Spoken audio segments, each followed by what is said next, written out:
Buen día, Jaime. Antes que nada, ¿cómo estás? Buen día, gusto en saludarte, Jaime. Buen día, Ciro. Pues aquí tratando de recuperar energías, pero bien, en lo que cabe bien. Es otra voz, Jaime, de la que conocíamos de gobernador. Fíjate que, como dice la canción, ¿no? Yo tenía un chorro de voz, pero las cirugías y la intervención un poco me han lastimado ahí las cuerdas vocales. Llama mucho la atención, Jaime. Es una voz completamente distinta a la que conocimos. Dentro de todas estas penas, dificultades, una buena noticia: no regresarás a la cárcel cuando salgas del hospital, Jaime. Sí, Ciro, nunca debía haber estado ahí. Los delitos por los que se me acusan son presuntos delitos, ¿no? Que no han sido probados y que obviamente demostraré mi inocencia de manera completa. No meritaban esto.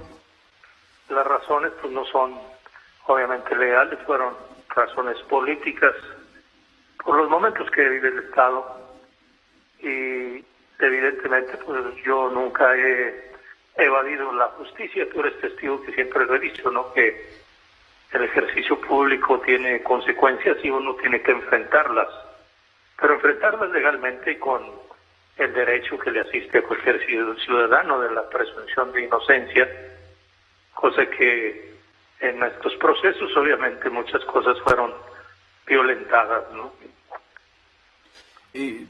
Jaime, buen día, le saluda a Manuel Feregrino. Preguntarle, porque lo escuchamos, lo tuvimos la oportunidad de reportar en estas semanas sobre su delicado estado de salud, y lo planteamos abiertamente. Muchas veces es parte como de una estrategia para poder convencer a los jueces de irse, pues dice la casa, ¿no?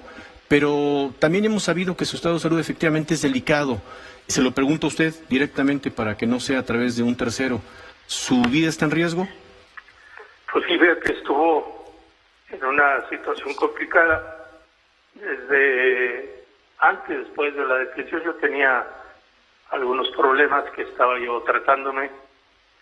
Efectivamente, por eso estaba yo siempre atento a eso. Cuando me detienen, yo estaba en pleno tratamiento, eso lo expresamos en la primera audiencia, pero desafortunadamente el sistema penitenciario es un sistema obsoleto, caduco, muy viejo. Creo que es uno de los cánceres de este país que hay que cambiar de manera definitiva, dado que pues también las limitaciones que tienen en los sistemas penitenciarios sobre la atención médica, sobre instalaciones para que puedan, cualquier persona que sea, ¿no? Hoy que yo lo viví en carne propia, pues obviamente debo decirlo.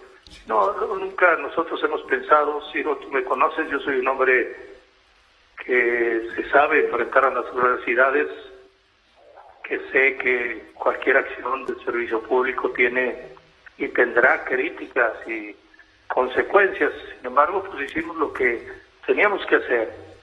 Si te das cuenta, los dos presuntos delitos de los que se me acusan, uno de ellos 2018, que fue subsanado desde aquel año en el que yo obtuve la candidatura a través de una resolución del Tribunal Electoral Nacional, en un juicio que hicimos contra el Instituto Nacional Electoral, y posteriormente el otro delito en el que se me acusa, que es el haber firmado un decreto de una requisa de un sistema de transporte público. Sí. Mira que curiosamente lo sigue operando el Estado, es decir, que el Estado hoy mismo acaba de comprar más camiones, que lo sigue poniendo en servicio a la comunidad, y que yo en ese momento, con la autoridad que me dio el pueblo de Nuevo León, se lo requisamos a los empresarios que no cumplieron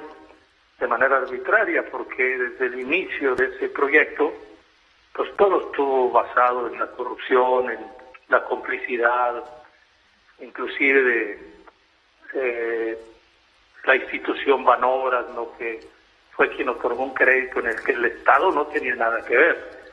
Entonces nosotros requisamos y bueno, pues la autoridad, que es el gobernador, firma los decretos. Sí.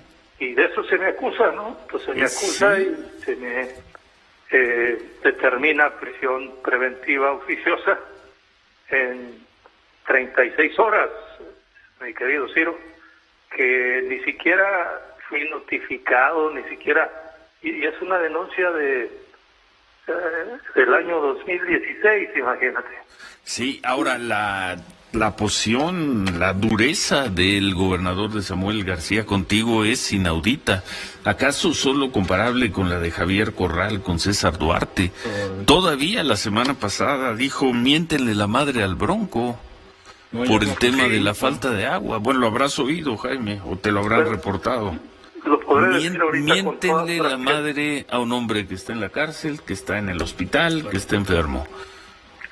Pues es la actitud de alguien que llega al poder y que no tiene quizás el conocimiento completo de lo que es este estado tan extraordinario que es Nuevo León. Y lo digo yo con mis errores y mis aciertos en el ejercicio del gobierno. Nuevo León es un estado extraordinario. Curiosamente, 6 años, nosotros nunca reducimos el agua. Curiosamente, en 6 años nuestras presas siempre estuvieron con agua suficiente para mantener a nuestra gran ciudad y su crecimiento.